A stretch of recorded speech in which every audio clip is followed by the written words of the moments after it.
Good morning again. This is the Community Readiness Assessment Project webinar, question and answer session.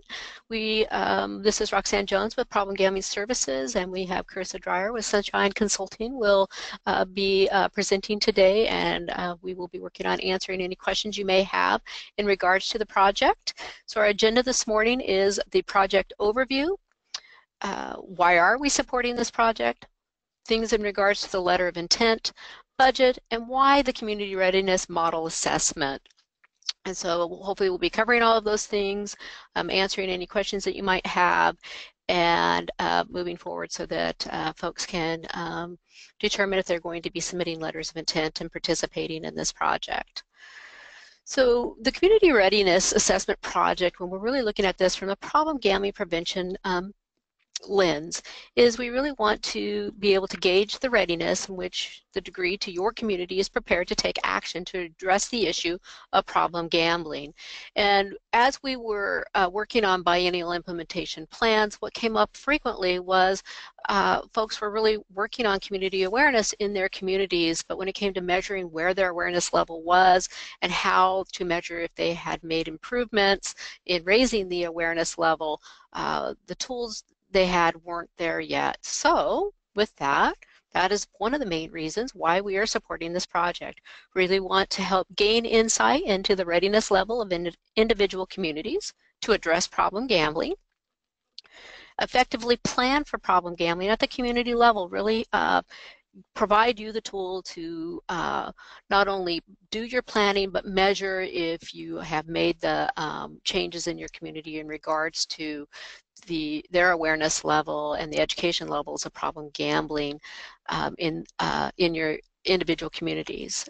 The other piece is to have that statewide perspective of the readiness level of communities to address problem gambling. So we, in a non-somewhat scientific format, are really going to want to do an overlay to see how the communities that do participate, if we can kind of get a high-level picture of what the readiness level looks like across the state to address problem gambling, which will then inform our problem gambling services efforts to support the efforts that you guys are doing at the community level. Make sure that we are looking at and helping develop the tools that will help you move forward with the awareness level of problem gambling in your communities and raising that up so that that the awareness that gambling is an activity that carries risk and that it is something important that we should be addressing as we are looking at the continuum of care and also the continuum of age, so looking at the lifespan. So just kind of in a nutshell, what we're really trying to do is with the Community Readiness Survey is to assess what is your community's efforts around problem gambling. So there are the 6 dimensions, the one being the community efforts around problem gambling, the community knowledge of those efforts, your leadership stance within your community regarding gambling and problem gambling, community knowledge of the issue, the community's climate around regarding problem gambling and addressing it, and then the resources that are there for problem gambling.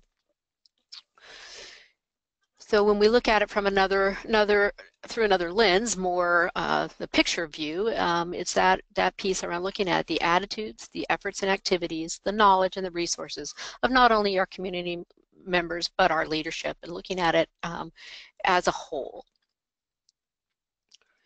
So the project requirements and commitments for this project are that if your organization is planning on participating and would like to receive the additional funding,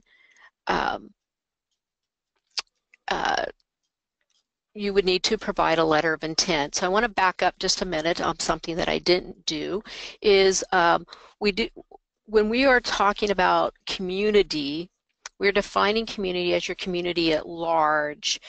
So if you are residing in Marion County, defining your community, looking at not only community members, but the leadership within your community, as well as the school systems, the law enforcement systems, so that it is broad.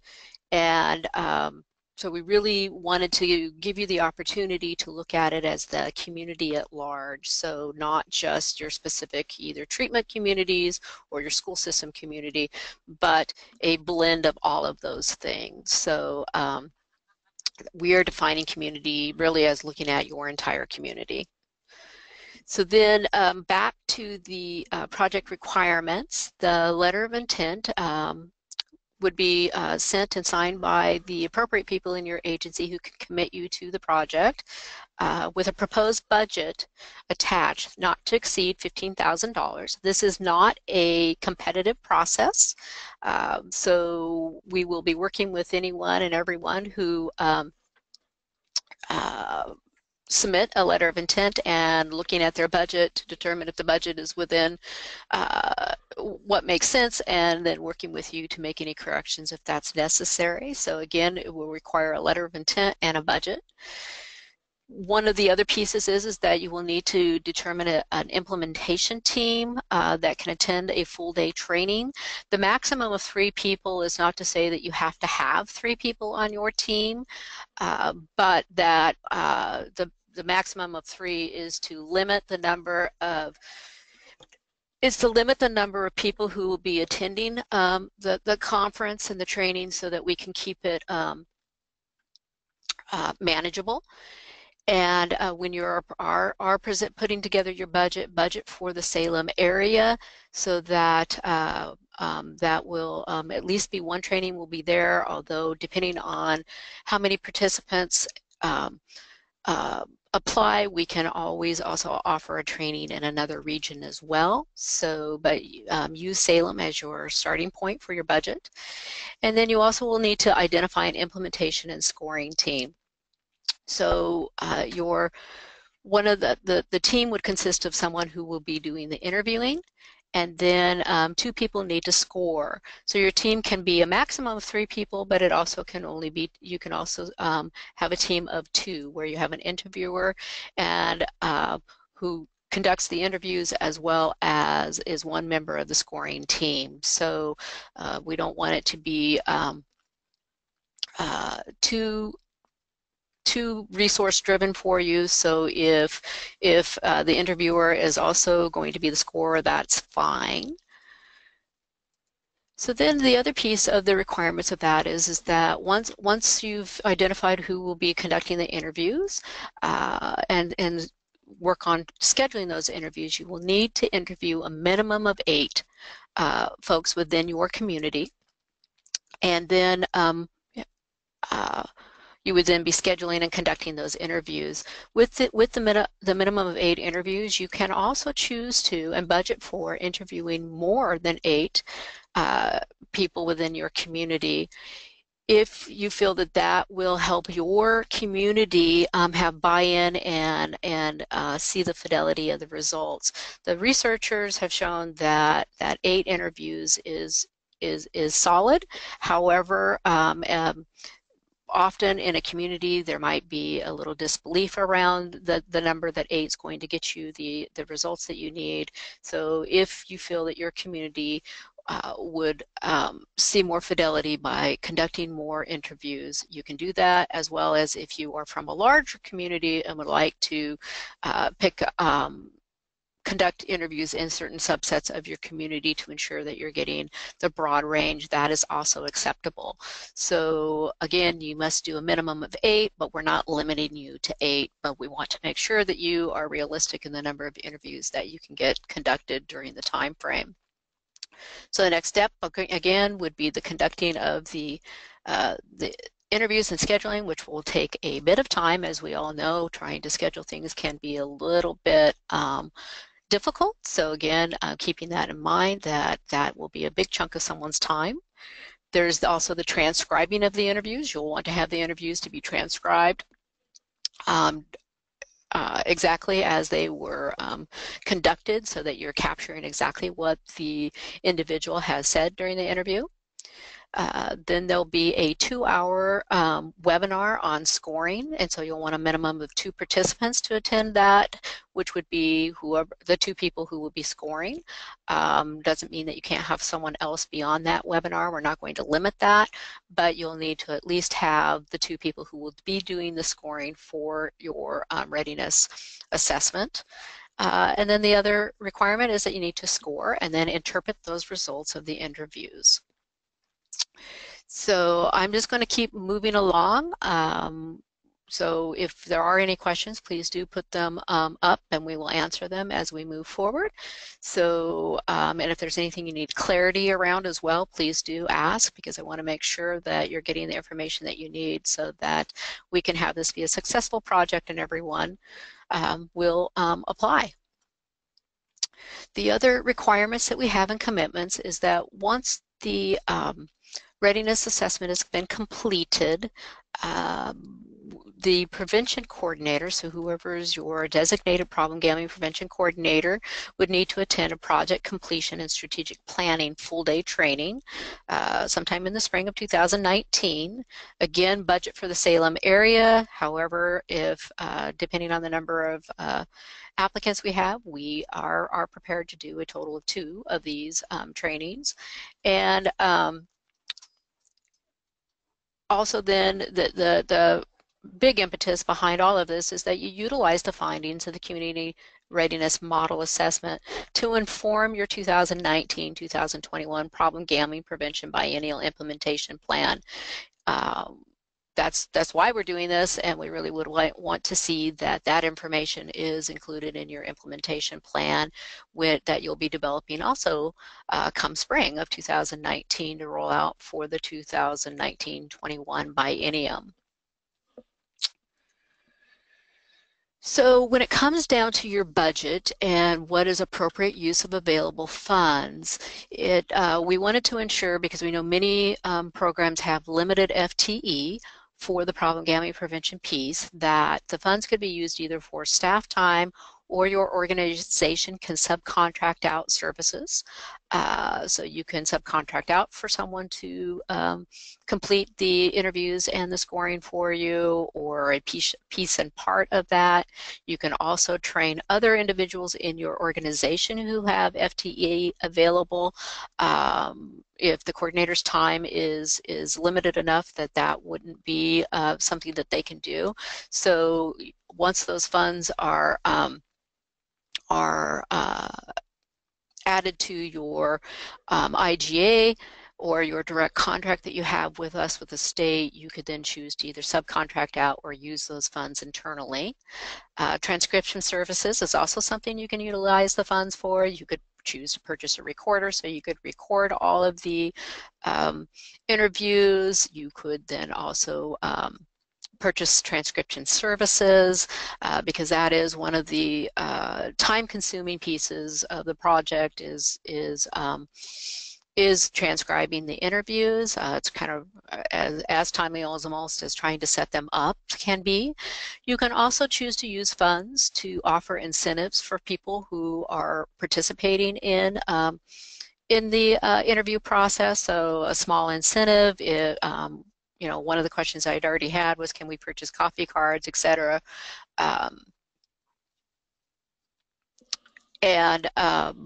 So that's totally acceptable. Quite often, if you're trying to interview a community member, then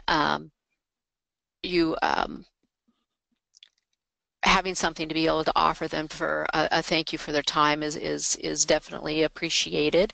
We did have a question whether or not the data that they gather from this project is owned by OHA. Actually, the data is at the community level, and so it will be certainly will help inform how OHA is looking at the tools and things that we present, but the data that you collect belongs to you at the community level, so you can choose to use it in different ways that will help improve your system. As well as, you know, once you've learned this tool and are trained in this tool, it's certainly a tool that you can use in other areas of your organization. And so definitely hopefully that answered the question in regards to whether it's owned by us or not. So definitely you can use this information in whatever ways that you need to at the community level.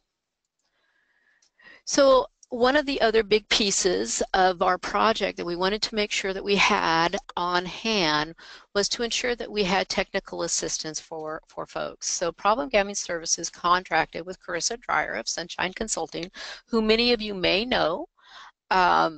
through her work with the substance abuse prevention team around the SPIF project and the PFS and offering the technical assistance there, as well as the ongoing guidance for those projects. She has worked with this model in the past and is very familiar with it. So she will be helping provide our technical assistance around the model, um, as well as around the scoring component and the interpretation of results, and then the planning phase. So Carissa will be walking along in this project with us from start to finish, and has already worked on taking the tool that we sent out to you, modifying it with the problem gambling lens. I believe the tool originally has a substance abuse lens, so it's been modified now with the problem gambling lens. We will be sending that out to all of you, so you'll have that as well. But when we sent it out earlier, we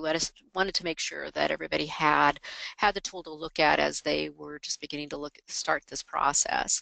So the next section of this webinar is going to be Carissa discussing the tool, but I wanted to make sure that we answered any questions about the requirements, the commitment, or funding before we move forward.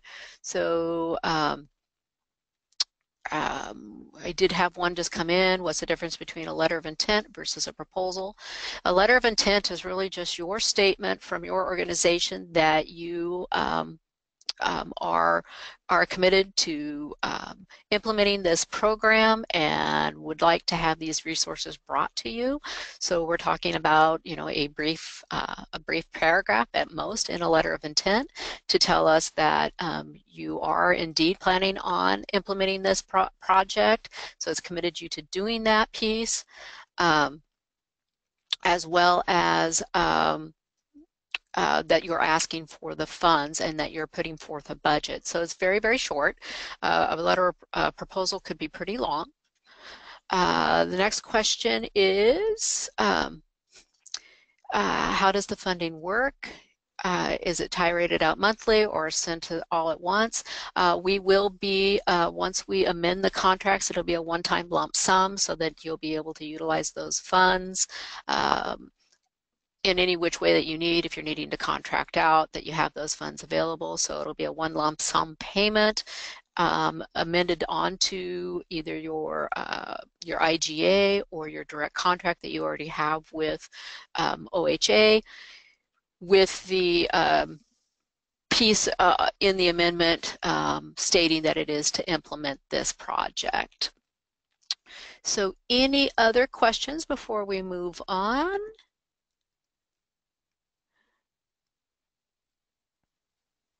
So there was a question about whether or not this project can be carried over into the next biennium, and the answer to that is no. We need to actually have this project implemented and completed by spring of 2000, or by the end of 2019 biennium, so that we can have the benefit of the work that we're doing with Carissa Dreyer of Sunshine Consulting. So you will need to have this project completed prior. The final report for that will be your findings, and there will be a report due, a small report piece added into your process for your August of 2019 reporting process. So for those folks who do get the funds, a big piece will be the information that you've gathered and will be shared during our debriefing and planning phase. So small reports. And August is in the next biennium, so that is the reports. Generally, annual reports are due 45 days after the close of the funding year or the biennium, and so this would be the normal reporting process that happens. So it would be, the report would be due August of 2019.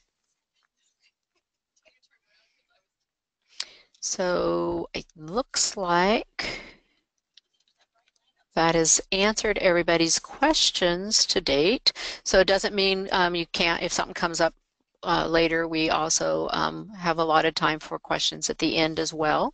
So I'm going to go ahead and hand this over to Carissa now. I just need to find her there.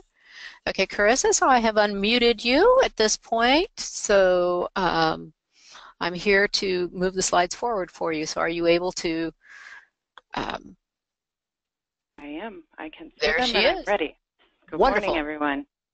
I wanted to just give a little bit of background. Many of you may have seen me kind of over the years at the AMH Prevention Summits.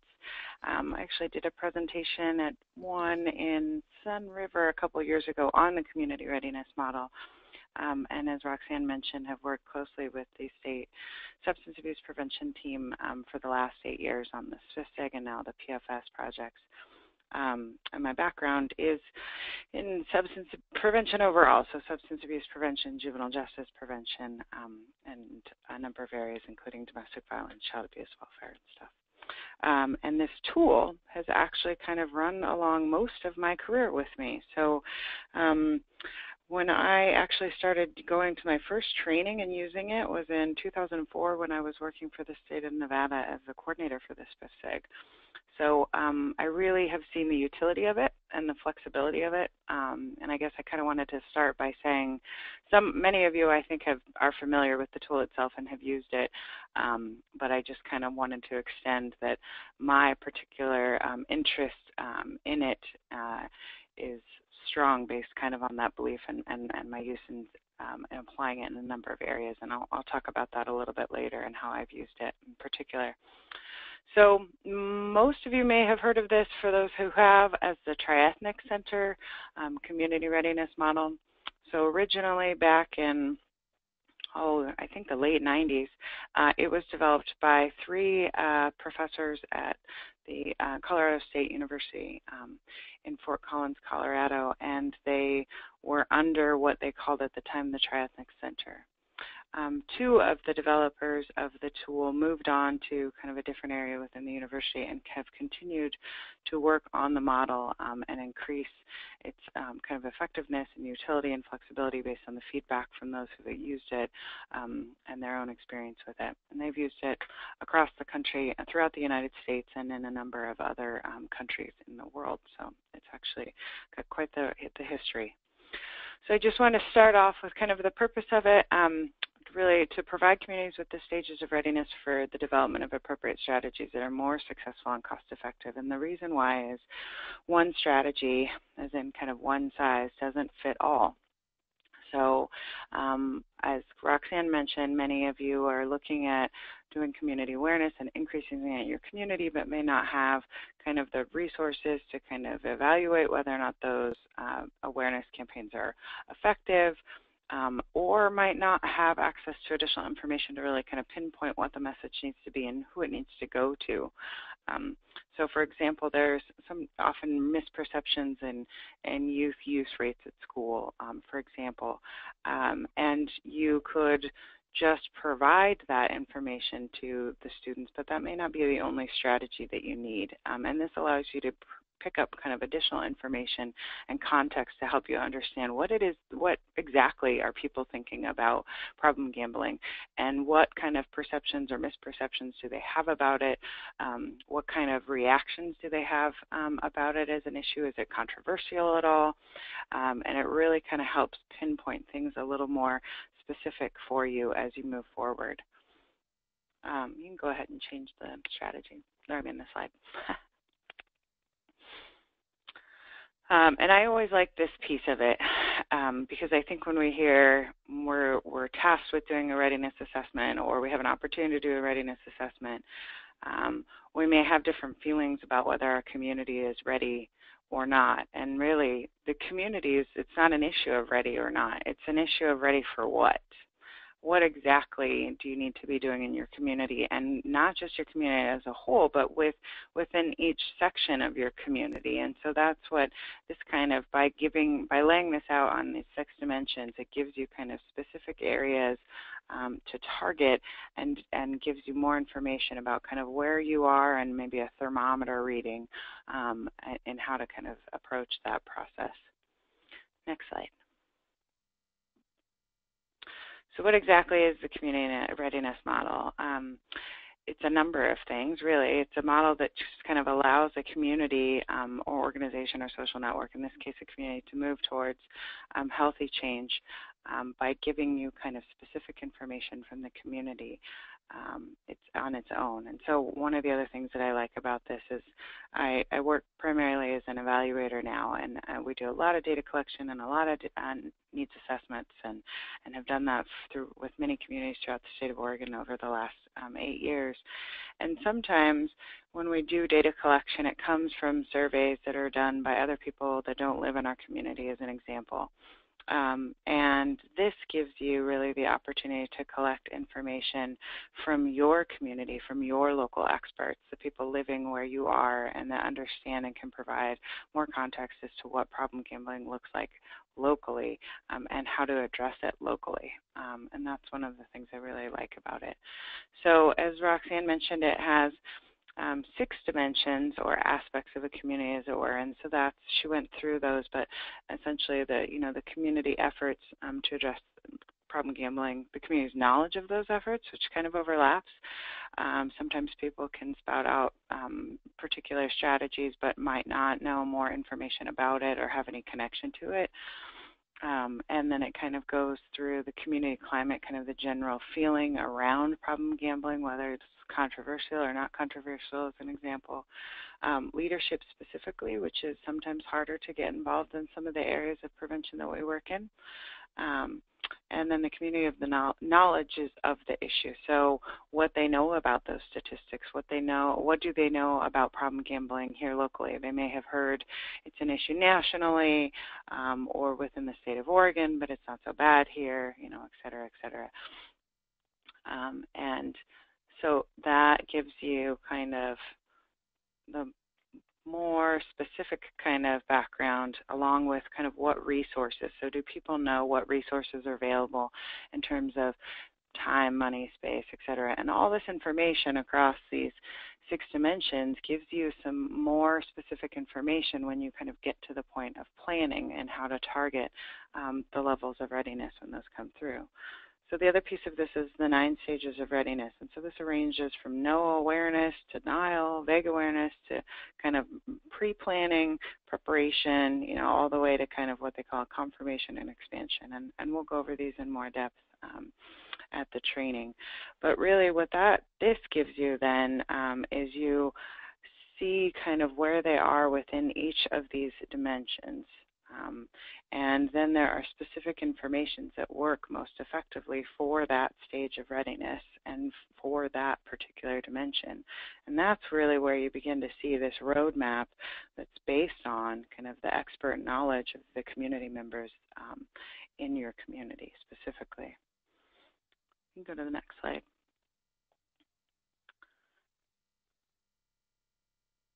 So I was thinking about this earlier, and this gives you kind of, sometimes I think we think of assessments as just kind of, here's what the issue is, and it's a problem. And of course, as the problem gambling prevention coordinators, you guys are the experts in this. You already know it's a problem. But what the community readiness allows you to do is kind of develop more of a diagnostic. So I think of it as kind of more of a triage, if you will, like if you were at a doctor's office. It's going to give you, more specific information as to what the issue is, but also kind of how significant of an issue is that. So those stages of readiness for each of those dimensions, and then really some direction in terms of treatment or addressing that, in moving forward. So obviously it gives you kind of that qualitative information that shapes your strategy development moving forward. It increases your capacity for building additional prevention efforts. And so this is one of the things I believe about assessment processes in general, and particularly the readiness assessment, is you end up building capacity just by doing the process to some degree, because what you're doing is you're looking kind of at the community in a broader spectrum at large. You're identifying people to participate. You're engaging them in that process. And sometimes just by doing that, you increase kind of your overall awareness and capacity to address the issue, because it kind of forces you to reach out and engage new people that maybe you may not have previously. And then it gives you a practical structure for creating positive community change, as I said, because it is kind of this diagnostic process, and it's built on kind of where you are. Like, let's see where we're at, and let's move from there. So kind of more of a strengths-based model, if you will. And then those increased network, capabilities, because you are kind of reaching out to new partners, and you're developing a plan that helps you kind of target how to continue doing that as you move forward in your planning efforts for the next biennium. So I kind of wanted to just offer a couple examples. In my career, I've used this tool in a number of ways.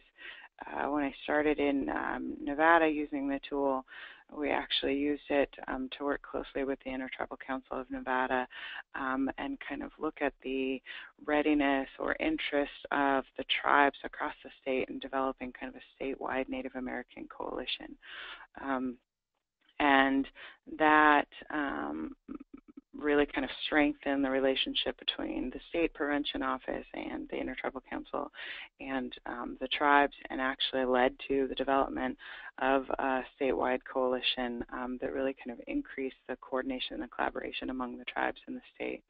So it's an example of kind of just how it was used for planning as well as kind of coordination.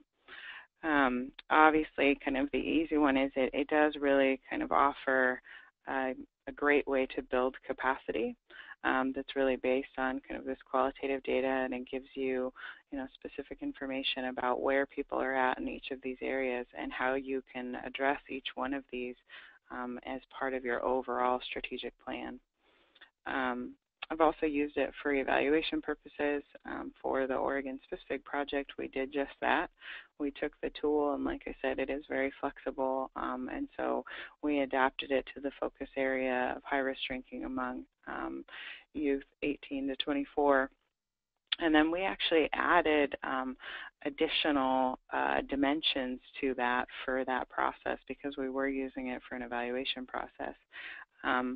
And we used it within each of the funded communities as well as at the state level to look at kind of the state infrastructure and its readiness to address this issue. It gives you an opportunity to collect additional data, like I said, like you could use it as we did and add questions to the end of the tool that are specific to your community and things that you really want to find out more about that may have come up for you recently. You can also use it as an opportunity to network with other community partners to collect additional information, maybe more on their behalf while you're doing this process. And then it gives you kind of a way to pinpoint the readiness to address any specific controversial issues in maybe a more specific way to that particular audience, if it's leadership or the community at large, or what people are really feeling about it, a more specific context so that maybe you can address that.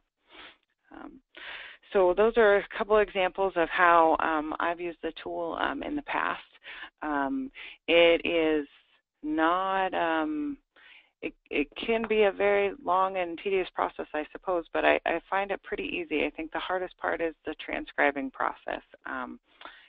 But Roxana has really offered a lot of flexibility, recognizing that you guys wear many hats, and doing all this by yourself might be a bit too much of a commitment. And so really, like, identifying the folks to interview, conducting those interviews, that part goes by fairly easily. It's the transcribing piece that kind of can hold folks up, and she's giving you the opportunity to kind of hire that out, which really helps. And I can give you guys other tips that I've used in transcribing, and then we'll get to the scoring piece kind of down the road. So does anybody have any questions about the tool itself? Or any examples they'd like to offer to other folks in their experience using it?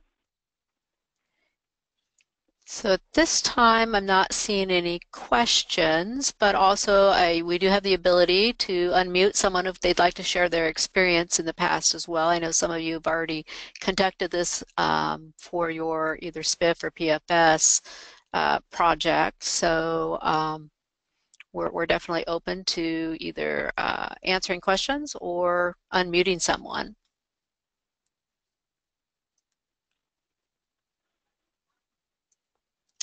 Oh, Carissa, I think we've just given it to them all. They've got it all because we don't have any questions at this point. So let's see. Oh, just had one come in. When will the tool be available? Will it be available before the letter of intent is due? Yes, yes, the tool will be available before the letter of intent is due. Uh, Carissa has finished, I believe, her edits to that. Is that correct, Carissa? The version Uh, that you sent me, is there? I amended, yes, the manual to problem gambling specifically, and then the one thing we're going to do in preparation for the trainings is just kind of pare it down even further, so it's really kind of unique to Oregon Right. and more specific to your process. But if they want it now, specific to problem gambling, that's certainly ready. Yep. So I can send that out today to everyone. Where it again will probably, like Carissa said, it'll be even pared further down just to really look like Oregon in time for the trainings. But the the document has been edited at this point to reflect the problem gambling piece. The next question we had is bum, bum, bum. When is the letter of intent due? The letter of intent with the budget is due here January 15th. And then Greta and I will be going through those and determine how our working with anyone that needs to be worked with in regards to their letter of intent and their budget, and hopefully getting those contract amendments out the door as soon as possible. Um, so that the funds can be to you by spring. The there is a question about did I say that I have sent out questions earlier, and what I have done is I've been answering individual questions, and so I don't believe I've put together an entire document, but all of the same questions that have been answered here today or included in the slides is part of this process, so it will go out to everyone. Bum, bum, bum. They would like to, Chris would like to know some tips now in regards to handling the transcription. So is there some things that you can share now that potentially they might be able to budget for or they can be thinking about as they're moving forward with this process? Yes. So I bought, I don't know what it's called, a recording foot.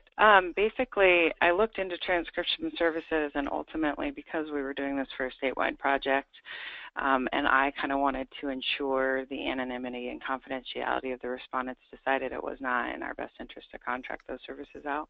And so I bought a foot, basically, and what that allowed me to do, it's a pedal just kind of similar to a sewing machine pedal, and it just allows you to kind of easily stop and pause the transcription and go and kind of reverse direction if you need to, if you weren't able to catch whatever, everything that was said, and then move forward. And then, kind of the other piece in that is in preparation for doing the interviews, purchasing a recorder if you want a recorder, or what I used was a free application on my iPad or my iPhone called Recorder Pro, which was really effective in recording the conversation. I found great clarity in terms of the recording. I thought about doing it with just like a little handheld, but then my husband, who's technologically more advanced than me, found the app, and it worked really handy. And so recording those interviews, because it allows you then to be more interactive while you're doing the interview, and you can take some additional notes on your own, but it gives you that chance to kind of be more present during the interview process. And so those are kind of the two tips for me in particular in handling kind of that recording and transcription process.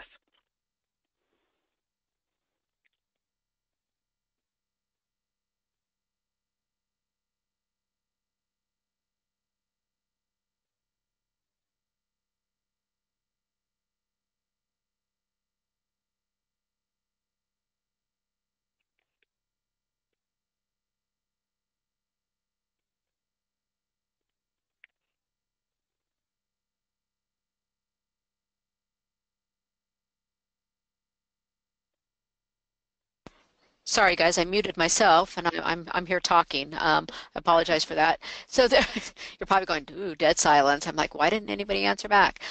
There is a question here about, do you have any examples that you can share of information that you've added that could be added at the end of an assessment? Certainly. I mean, really what they say, so in terms of the developers of this tool, they've really gone through this process and refined it over the years. And so what they say is, you know, you've basically got a set, I can't remember exactly how many, but it's about 36 questions, I think, in the tool itself. And what they say is their recommendation is just to add any additional questions that you have to the end of the interview. And so when we use this for the specific project as an evaluation tool, we wanted to look at some other kind of areas that would help us better understand the infrastructure kind of needed to effectively address substance abuse. And particularly, I think, given that we were looking at a higher age group than traditionally has been addressed in Oregon around prevention. And so we added a couple of our own kind of dimensions, if you will. So we added one around kind of workforce development, and we added one about cultural competency. I don't think we called it that exactly, but we basically added kind of our own dimensions and then added a set of questions under each of those. So we ended up lengthening the process quite a bit with those kind of additional dimensions. But then we were able to kind of do comparisons because we did use it, like I said, as an evaluation tool. I did it at the beginning of the 5-year project and the end of it, and so we're able to gauge changes in each of those dimensions, including these additional areas. But it could be as simple as just asking some additional questions, you know, that you have specific to problem gambling, or even if, you know, you want to use that opportunity to ask some additional questions, you know, in partnership with one of your community partners, you could do that. Great. The problem comes in, I guess I wanted to add this one piece, the challenge that comes in with adding in those additional dimensions like we did. As evaluators, we went through a pretty extensive process because we had to develop our own scoring our own scoring sheets. So we used the scoring sheets as they're designed for this tool and kind of adapted them so that they would be specific to our dimensions. But when you're just adding, you know, say 1 to 5 questions, you don't necessarily need to score those, but you can use it as an opportunity to collect additional information. Great. And so back to the foot pedal technology. Can the foot pedal work with computer recording devices? Well, so what I did, it was actually with the Recorder Pro, what I did was I just downloaded or forwarded, I can't remember exactly how I did it. I think I just downloaded the recording to my computer when I got home. And then, yeah, I played it off my computer and used the foot pedal. And I suppose if you did if you had, I think the other thing I looked into and decided not to do because it had other people's voices, is you can have, there's technology that you can get and download into your computer voice recognition that kind of types out everything that you say. However, because I was doing this interview with a number of other people, for instance, I decided against that. And so what I did was just use that Recorder Pro recording, downloaded on the computer, played it off there in connection with the foot, and then did the transcription from there. Great, thank you. And have you had any experience with utilizing this model and conducting this assessments in other languages than English? That is a fantastic question, and no, I have not. I think we did talk about translating it into Spanish in Nevada when I was there, because we also looked at using it kind of specifically with the Hispanic Latino population in Nevada, but I don't think that it was ever translated. I did also most recently use this tool in rural Alaska, in a predominantly Yupik area of the state, and so about 90% of the population is Yupik, Native Alaskan, and speaks the Yupik language, or a great majority does. We talked about translating the process, and what we did was we just had interviewers. I guess we had two sets of interviewers, and so we had Yupik interviewers that conducted the interviews with folks where maybe Yupik was their first language, and were able to kind of translate on the spot.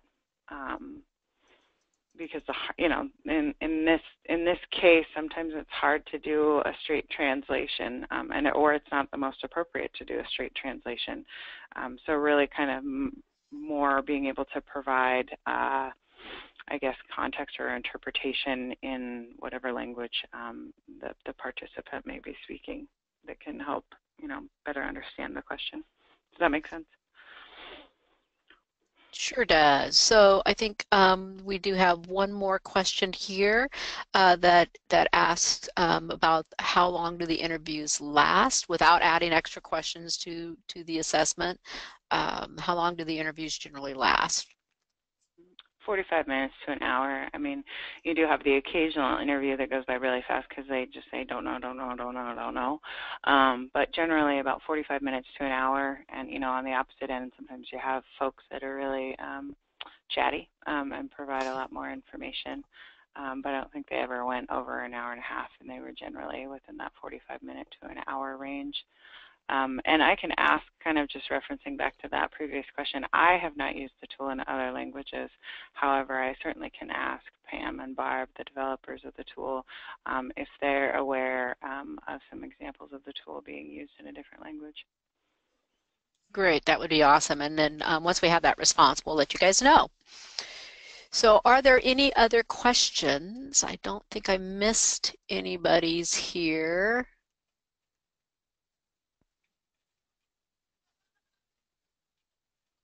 I'm not seeing that I missed any. So just to kind of, as a reiteration, the proposals, or not proposals, I'm sorry, the letter of intent is just a brief statement that your agency is planning on implementing this tool, and your budget. The due date for those proposals, gosh, I keep using the word proposal. I've been calling it a letter of intent for weeks, and now I've got proposal on my mind. I apologize. Is that the due date for the letter of intent and budget is January 15th. That does fall on Martin Luther King Day. So if the proposals come in on the 16th because folks are out of the office on the 15th, that will be fine. Didn't catch that was a holiday when we looked at it in the calendar. For some organizations. So again, letters of intent due in here between the 15th and 16th of January. The funding will then be amended to your IGA or your direct contract once your letter of intent and budget are approved. And then once those contract amendments are fully executed, the funds will come out in a one lump sum payment of however the amount that you will apply for. Now the cap is $15,000, but you do not have to apply for the whole $15,000 if you do not feel that you need it. Again, the funds have to be utilized to implement this community readiness model assessment, conduct a minimum of 8 interviews, although those can be increased if you so choose to in your community, that that you have a minimum of at least one individual who is going to be implementing the model attend the training with a maximum of 3 people on the team that attends the training on the model. It will be one training will be in Salem and another training to be determined based upon the number of counties and programs that apply and the demographics of that. The other piece is the scoring. It will be a webinar, so your scores prior to the time you're ready to score will participate in a webinar to learn how to score, and then the bringing it all back together with the prevention coordinator at the end meeting again, one scheduled in Salem and another one to be determined if necessary, to really take a look at how do we use that information for our planning for the 2019-21 biennium. The funds do need to be utilized by the end of, all expended out by the end of June of 2019, um, so that we can march forward into the next biennium. And so if there are any other questions that come up while you're preparing your letter of intent and your budget, do feel free to either give me a call or send me an email. And I do not have any vacation planned throughout the holiday time, so I will be around for the most part, other than on those holidays that we are closed. So with that, I want to just give one more minute or so to see if we have any questions, and see if there's any last thing you would like to also add, Carissa. No, I just want to encourage folks, it is a great opportunity to use the tool. It is designed so you can use it. Again, they recommend about 1.5 years, I think, or to 2 years between implementation of the tool to use it to compare results. There are any number of folks in the state that have used the tool. If you do have questions and you want kind of more information from a local perspective, I certainly can put you in touch with folks in different counties and different tribes across the state. And yeah, just kind of a relatively low impact and great opportunity. So if you guys have questions, please send them to Roxanne. She can and connect you with me if you have questions for me as well. Great. Well, I don't see that any questions came in during our little wrap up there. So with that, I know we had scheduled an 1.5 hours because we just wanted to make sure that we had enough time for everybody with questions and stuff. And so, but oh wait, here's another question. Yeah, you should send in your letter of intent on a formal letterhead from your organization signed by the appropriate individuals within your organization who can sign and commit to make sure that it's gone through the approval process within your organization to get permission. So with that, though, I think that brings us to an end. So again, please feel free to get a hold of me if you have any other questions that come up, and we will be sending out that revised manual to you guys this afternoon. So take care. I look forward to hearing from all of you. Thank you, Carissa, for all the great information that you shared with us today. Thank you, guys.